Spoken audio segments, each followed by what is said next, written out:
দর্শকরা যখন একজন জাদুকরকে মঞ্চে দেখে তারা বিস্ময়ে অভিভূত হয়। সে একজন অভিনেতা, একজন মোহিতকারী, একজন কৌতুককারী, সব মিলিয়ে এক আশ্চর্য চরিত্র। তার কণ্ঠস্বরটা অদ্ভুত, তার আচরণ হাস্যোজ্জ্বল, আর মুখজোড়া সব সময় হাসি মাখা। কিন্তু জানো তার আসল জাদু কি? সে জানে কিভাবে মানুষকে অবাক করতে হয়। সে জানে কিভাবে কৌতূহল তৈরি করতে হয়। সে জানে কৌশল, কিন্তু তার পেছনে থাকে অধ্যবসায়, অনুশীলন আর আত্মবিশ্বাস।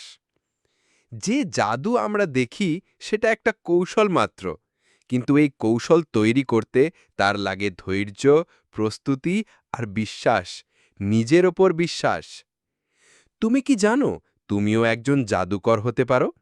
না, হয়তো তুমি টুপি থেকে খরগোশ বের করতে পারবে না, কিন্তু তুমি তোমার স্বপ্নগুলোকে বাস্তবে রূপ দিতে পারো।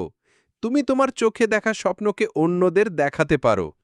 তুমি অন্যকে মুগ্ধ করতে পারো তোমার কাজ দিয়ে, আচরণ দিয়ে, ভালোবাসা দিয়ে।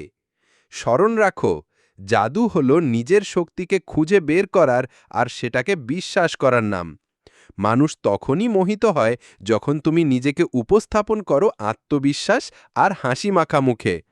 তাই আজ থেকে তুমি একজন জাদুকর।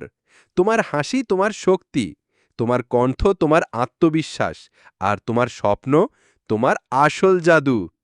B the magician of your own life. মঞ্চে ওঠো, আলো জ্বালো, আর দুনিয়াকে দেখাও তোমার জাদু কি।